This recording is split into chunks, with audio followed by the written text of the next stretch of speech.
Yeah, I'm Long from International University, a member of Vietnam National University.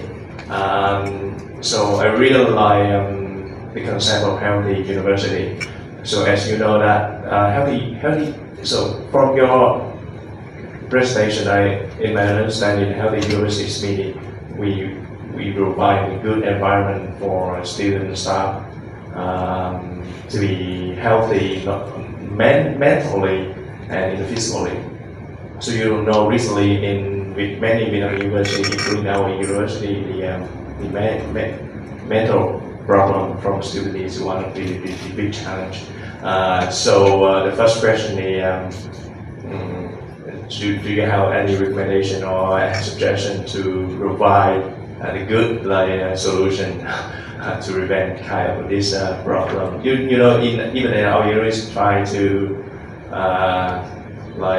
we have the psychological consulting office for students, but it's still not working well. That's it for students. But on the other hand, I'm also concerned about the staff and lecturers. This is a good point because usually we don't care about the mental health or even the physical health from our staff and lecturer. So there's a second question. You know that when we have many kind of system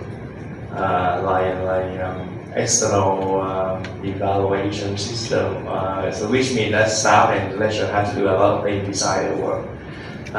So we have this system. I don't know if the staff or lecturer they have to do more. So that's why I'm wondering about this problem, how we can improve the healthy for staff and lecturer. And you know that the Minister of Education and Training, they always share their regulation frequently in Vietnam. So that also make our system inconsistent for our problem. So I have a suggestion.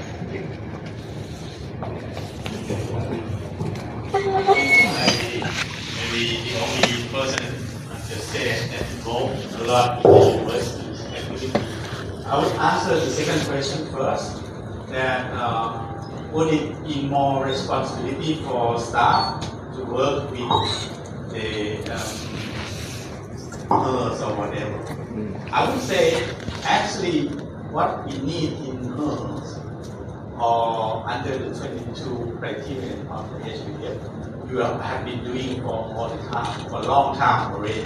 You just don't know whether which one belongs to which criteria because you don't know the direction or the aims of that activities clearly. My shortcut when I am in charge in the Chiang Mai University to consolidate the data to submit to the first thing we have to realize that all the activity we have been doing in the last 10 years answer which questions of the healthy university concept. And later on, we just try to adapt a little bit. We don't need to create a new job from this. We can just collect all the data. The key tool is to need to have a very good system to collect the data. And later on, it will work to and also for others ranking or submission too. So first, when you have origin of data from different faculty, different office, where they have been done all the things, we collect to the center, and then we identify whether it belongs to which criteria.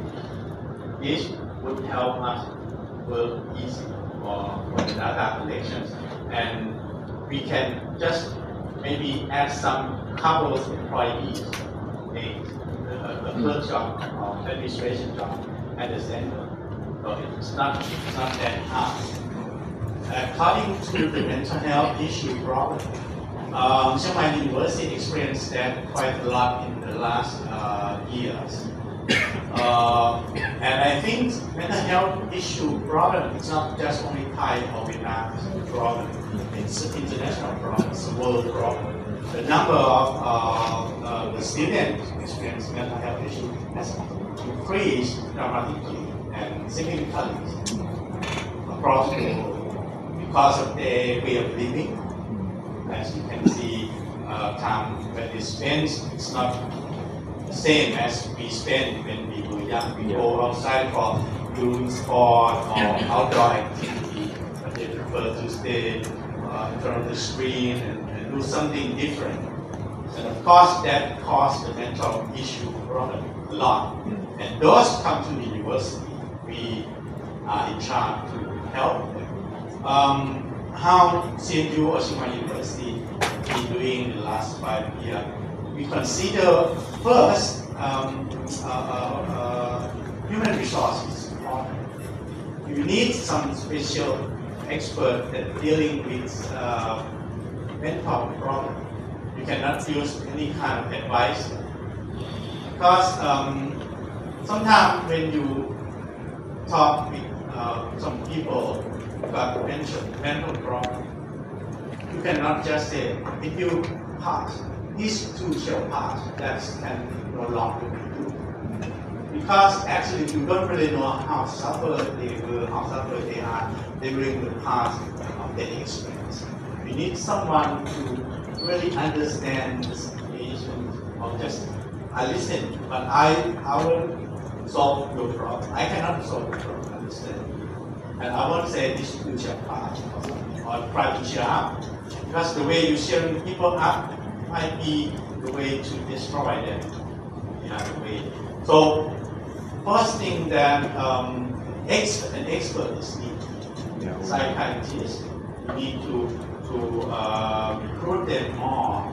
We use the scientific evidence suggests that in the university we should have at least 1 to 1,500 students to cover all the campus. So Chiang Mai University asked for the position of 25 psychiatrists to be hired. So across we have about 35,000 students. So this is one of the first moves 5 years ago, just to step as same speed as problem. And then later, the better solutions similar to sickness. It's not the treatment, it's prevention. So you go for prevention. You have to inform the teacher, advisors, what would be the sign of the mental health issue among the students. One, you have to learn that sometimes people who commit suicide don't know the background. They stay silent, they don't have friends or communities.